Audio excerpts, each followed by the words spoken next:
fasting. Have you Okay. heard of it? Intermittent fasting, what's that? Well, it's my version. It's 1 or 2 meals a day. Now, this is only for people who are healthy and can handle it. I'm talking about if you have diabetes and other problems, best not to try or consult your doctor before you do. I would have my breakfast probably about 11, and then I would have a meal about 4 p.m., 3 to 4 p.m. I would not eat anything after that. I would have black tea without sugar, and I would not eat, plus water obviously, but I would not eat until the next day, around 11 or 11 a.m. And that I shredded all my weight, all that pain and suffering for the last decades were gone in a matter of 1 month. Wow. And during the hours that you were permitted to eat, what would you eat? And that's the great thing about this diet, which will put a smile on everyone's face. You can eat absolutely anything. Anything goes? Anything. Surely not. Goes. You can eat anything. No, it does. That's the greatness about this diet. It really is amazing. Eat whatever you like, but you cannot eat, and that doesn't mean that you have a buffet from 11 a.m. Till 3 p.m. You still have your meals at 11 a.m. Have your breakfast, usual eggs and cornflakes, whatever you want.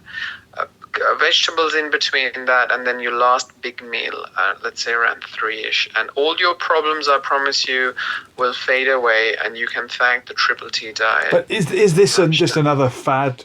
Are you really saying what you eat? It's when you eat.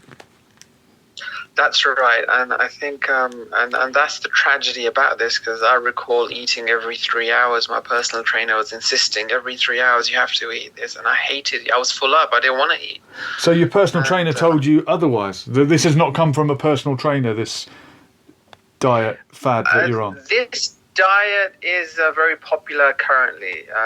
I think it became really popular last year, or even a couple of years ago. I just heard of it recently, but I just kind of stumbled upon it. I thought I was the only. I thought I invented it actually, but for me, being. But how did you come up with it?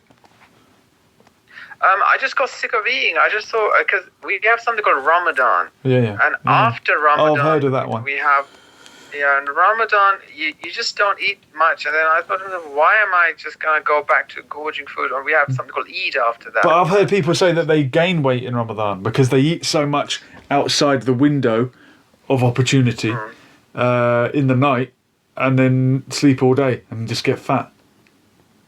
Well, that's one way of getting through it, but it kind of defeats the purpose. The whole essence of Ramadan is to get a feeling of what the poor people are like, or to be grateful. So for me, if you're saying in this intermittent fasting thing that you do, you can eat whatever you want, what's to stop you stuffing your face in that window?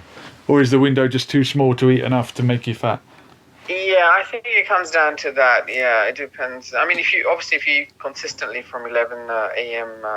Till 3 p.m., I don't know. And mind you, it still probably would work if you can be ardent with your timing and not eat anything after 3 until next day, 11 a.m. Then you deserve to eat whatever you want. But it does work. It seriously works. It's not rocket science. If you burn more calories than you consume, you will lose weight.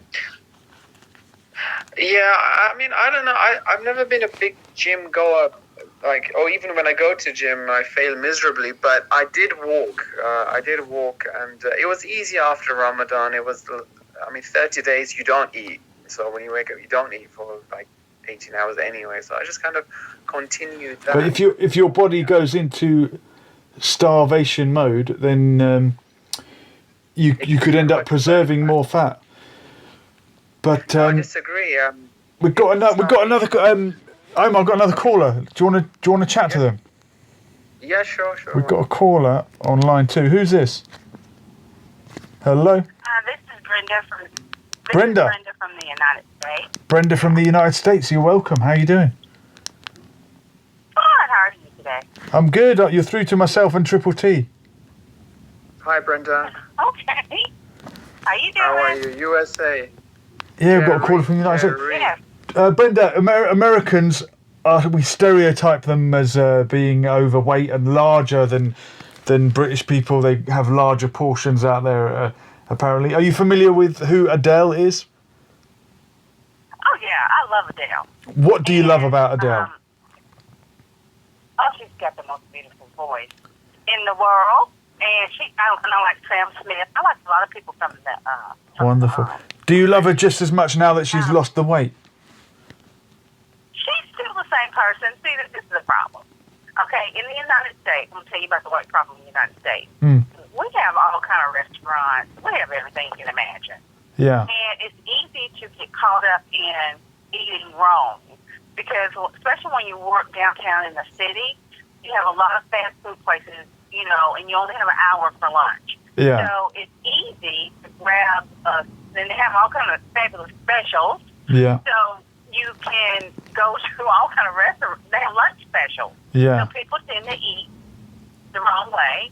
But we have people that come to when I worked downtown at this hospital, you have agencies that come in to talk to the staff and tell them, you know, it's the best way to keep from overeating, gaining weight is to pack your lunch. Now, they're a stickler for that, especially being in a hospital environment. Mm-hmm. They'll tell you the best way is to pack your own lunch and not to go out to eat. That's right. You waste a lot of money, too. Yeah, convenience food is always not as good for you.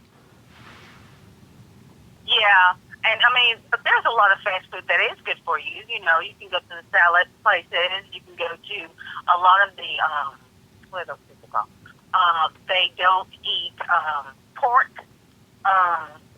Maybe Muslims. I don't know. I have this restaurant that I used to go to. Oh, their food was fabulous because they didn't eat pork. So they had a lot of chicken dishes, a lot of salads, and all their food was really good because it was good. So, but some people don't want to spend a lot of money, you know, when you have a special, you know, especially I remember one time when I worked downtown that they had at the Wendy's. You ever heard of Wendy's? Yeah, I've heard of Wendy's. We used to have it here. I still do occasionally. Okay, Wendy's ran a special. It was so funny. And you could get a shake, a nice size shake for $1. Oh, wow. Now, I remember we would say, are you going down? We tell another employee, you going down to Wendy's and say, yeah, give me $1 shake. See, that's fattening. So they have all these things for, you know, people to grab something quick and they make a fortune.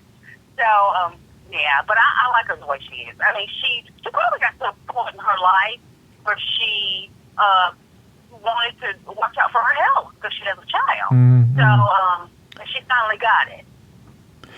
It's difficult, isn't it? I mean, how do we praise someone for being comfortable with who they are and their size or whatever? And she was perhaps a good example of body confidence for larger people. And then when she makes a positive move to become healthier, as you say, we praise her for that as well. How do we praise, but how do we go about praising both? Well, look at it like this, from this perspective. Imagine everybody in the world is the same size. They live in a boring world, isn't it? Very true. Nobody has a weight problem. Very Just true. one person. Yeah. And so Jesus didn't make it to where everybody's supposed to be the same size. That's true. You know, it makes it exciting to see people of different colors, different sizes, different shapes. You know, this is a different world. So everybody's not meant to be skinny. Everybody's not meant to be fat. Well said, Brenda. Variety is the spice of life. Yes. So I praise her for accepting her body weight until she finally got it and realized that I need to live a healthier life because everybody doesn't get it from the beginning. Just like there's people that's overweight, there's people underweight that really need to gain weight. Yeah, very true. Stay healthy. Very true. And we talk about losing weight. It's not actually about the weight. It's about body composition, right? Carrying too much fat is unhealthy, just as not having enough body weight is unhealthy. And Exactly. we should, being moderate and having a balanced diet, I think, is the good advice. Well, Brenda. And see, some of the problems, and I'm going to let the other guy talk, some of the problems that you run into is that you'll have people that's on a diet like my doctor told me, a diet is not good for me. It's a lifestyle. Because Yes. a diet is a quick fix. Yes. You change Yes. your lifestyle and realize I got to add all the green stuff in, all the fruit and the vegetables. If you eat everything you're supposed to eat, pertaining to your vegetables, your fruits, and then getting your meat, it's a lot of food. Yeah. And so when people finally get that, they get it. But some people don't get it in life until later. So, you can't really criticize people for weight or, if they're too skinny. I can't do anything about it, and it's not my place to judge them. Brenda, well said, and thank you very much for making the international call. We appreciate it. Yeah. Wonderful to hear from you. I do want to say one other thing. Is the other guy still on? Is it Triple T? Are you still there? Yeah. Yeah. He's listening. He's listening to what you're saying. Patiently. Yeah, he's waiting. Triple T, anything you agree or disagree with Brenda on there? Well, I just want to say, exactly, just reiterate your words at the end there, that it really, overall, it doesn't matter. We should like people for who they are, if they're big or small or whatever they are, but being a fatty boom boom, and I used to be a big fatty boom boom, I had serious health issues. I was struggling with sleeping and breathing and walking and talking and everything. So I'm happy to have this, and I hope, Brenda, you can start this diet, intermittent diet, over in the USA.